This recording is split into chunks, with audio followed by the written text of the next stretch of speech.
ایک ایسی خوفناک اور وحشی قوم جن کا خروج نسل انسانی کی تباہی ثابت ہوگی۔ اس قوم کی عورتیں جو 1000 بچوں کو جنم دینے کی صلاحیت رکھتی ہیں، ان کی تعداد اتنی زیادہ ہے کہ ایک انسان کے نسبت سینکڑوں میں موجود ہے۔ لیکن یہ قوم کہاں قید ہے؟ کیا انہیں کسی دوسرے سیارے پر قید کیا گیا ہے؟ کیا حضرت ذوالقرنین کا سفر ایک خلائی سفر تھا؟ ہم آج اس ویڈیو میں یاجوج ماجوج کے قرآنی واقعے کو جدید سائنس اور فلکیات کی روشنی میں پیش کریں گے۔ ذوالقرنین اللہ کے ایک نیک بندے اور بادشاہ تھے جنہیں دنیا کے بڑے حصے پر حکومت عطا کی گئی تھی۔ قرآن مجید میں ذوالقرنین کے 3 سفروں کا حال بیان ہوا ہے۔ یہ سفر انتہائی عجیب اور عبرت خیز ہے۔ آپ کا پہلا سفر مغرب کے جانب تھا، جس کا مقصد آب حیات کو تلاش کرنا تھا، لیکن آپ اس میں ناکام رہے۔ آپ نے دوسرا سفر مشرق کی طرف کیا، جہاں سورج طلوع ہو رہا تھا، جہاں آپ نے ایک خانہ بدوش اور غیر مہذب قوم کی مدد کی۔ تیسرا اور سب سے عجیب و غریب سفر شمال کی جانب تھا۔ اس سفر کے دوران آپ ایک مقام پر پہنچے جس کا نام سدین یعنی 2 پہاڑوں کے درمیان کی جگہ تھی۔ یہاں ایک قوم آباد تھی جو ایسی زبان بولتی تھی جو سمجھ سے بالاتر تھی۔ ان لوگوں کے ساتھ آپ نے اشاروں میں بات کیا۔ یہاں کے لوگوں نے حضرت ذوالقرنین سے شکایت کی کہ پہاڑ کے اس جانب ایک قوم آباد ہے جس کا نام یاجوج و ماجوج ہے۔ یہ لوگ خوب فساد مچاتے اور ہم پر ظلم کرتے ہیں، لہٰذا آپ ان کے خلاف کارروائی کریں اور ہماری مدد فرمائیں۔ مورخین نے لکھا کہ یاجوج ماجوج حضرت نوح علیہ السلام کے تیسرے بیٹے یافس کی اولاد ہے۔ ان کی تعداد بہت زیادہ ہے۔ یہ لوگ سخت جنگجو اور وحشی لوگ ہیں۔ یہ جانوروں کی طرح زندگی گزارتے ہیں اور غاروں میں رہا کرتے ہیں اور بہار کے موسم میں نکل کر کھیتیاں اور سبزیاں کھا جاتے ہیں۔ یہ لوگ اس قدر جنگلی ہیں کہ آدمیوں، جنگلی جانوروں، سانپ، بچھو، گرگٹ اور ہر طرح کے حیوانات کو کھا جاتے ہیں۔ لہذا حضرت ذوالقرنین سے ان لوگوں نے فریاد کی کہ آپ ہمیں یاجوج ماجوج کے شر سے بچائیں، اس کے بدلے ہم آپ کو کچھ مال دے دیں گے۔ اس پر حضرت ذوالقرنین نے فرمایا، مجھے تمہارے مال کی ضرورت نہیں ہے، اللہ نے مجھے سب کچھ دیا ہے، بس تم لوگ میری مدد کرو تاکہ میں ان 2 پہاڑوں کے درمیان ایک دیوار بنا سکوں۔ لہذا آپ نے وہاں زمین کھدوائی اور پگھلے ہوئے تانبے جما کر اس پر لوہے کے تختے بنا دیے، ان کے درمیان لکڑی اور کوئلہ بھروا کر خوب آگ بھڑکائی۔ اس طرح یہ دیوار پہاڑ کی بلندی تک اونچی کر دی گئی۔ یہ دیوار نہایت ہی مضبوط اور مستحکم تھا۔ اب یاجوج ماجوج دیوار کے اس پار قید ہو چکے تھے اور ان کا انسانی آبادی کی طرف آنا تقریباً ناممکن تھا۔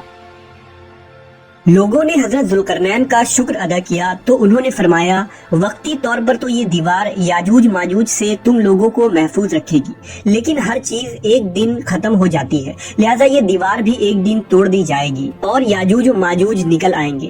حدیث کے مطابق یاجوج و ماجوج روزانہ اس دیوار کو توڑتے ہیں اور دن بھر جب محنت کرتے کرتے اسے توڑنے کے قریب ہو جاتے ہیں تو ان کا سردار کہتا ہے کہ چلو باقی کو کل توڑیں گے۔ دوسرے دن جب وہ اسے توڑنے آتے ہیں تو اللہ کی قدرت سے یہ دیوار پھر سے مضبوط ہو جاتی ہے اور اپنی اصلی حالت میں لوٹ آتی ہے۔ لیکن جب اس دیوار کے ٹوٹنے کا وقت آ جائے گا تو ان میں سے ایک کہنے والا کہے گا، چلو اب اس دیوار کو انشاءاللہ کل توڑیں گے۔ ان لوگوں کے انشاءاللہ کہنے کی برکت سے دوسرے دن دیوار ٹوٹ جائے گی۔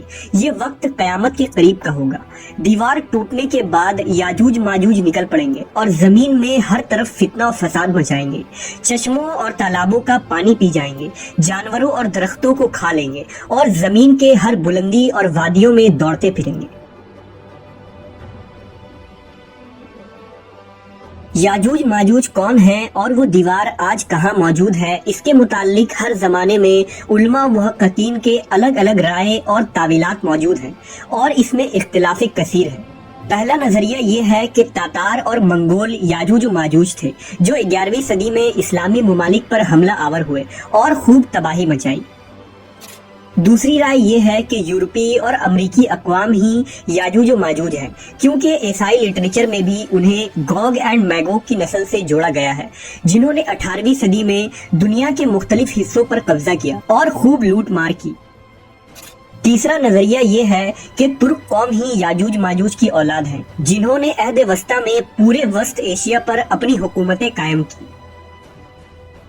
لیکن اب سوال یہ اٹھتا ہے کہ وہ عظیم اور بلند دیوار کہاں ہے جو حضرت ذوالقرنین نے یاجوج ماجوج سے حفاظت کے لیے بنائی تھی۔ لہٰذا مختلف ممالک میں پائے جانے والے تاریخی دیواروں اور دروں کو یاجوج ماجوج کے اس دیوار سے جوڑا جاتا رہا ہے، جن میں دیوار چین، دیوار قفقاز، جرمنی کا دیوار برلن اور روس کا درہ داریال شامل ہے۔ لیکن یہ تمام دیوار اتنے مضبوط نہیں ہیں کہ انہیں توڑا نہ جا سکے، اور نہ ہی یہ لوہے اور تانبے پلائے دیوار ہیں۔ لہٰذا یہ تمام تعویلات بھی فاسد قرار پاتے ہیں، اور یہ دیوار ذوالقرنین کے ساخت و بناوٹ پر اطلاق نہیں کی جا سکتی۔ جدید علماء محققین نے یاجوج ماجوج کے متعلق ایک سائنسی نظریہ پیش کیا ہے جو قابل غور ہے۔ اس نظریے کے مطابق حضرت ذوالقرنین انسان نہیں بلکہ ایک فرشتے تھے، جیسا کہ روایتوں میں آتا ہے کہ ایک دفعہ حضرت علی نے ایک شخص کو یہ کہتے ہوئے سنا کہ او ذوالقرنین، جس پر آپ نے اسے غصے میں فرمایا، پیغمبروں کے نام پر اپنے نام رکھنا تم لوگوں کے لیے کافی نہیں جو اب ایک دوسرے کو فرشتوں کے ناموں سے پکار رہے ہو۔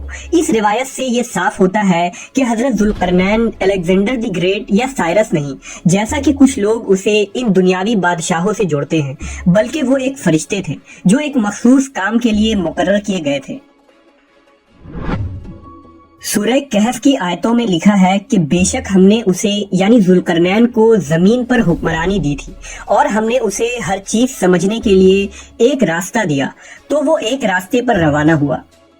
ان آیات میں لفظ سببہ کو محققین نے آسمان پر جانے کا راستہ قرار دیا ہے، جس راستے پر چل کر ذوالقرنین آسمانوں پر گئے تھے۔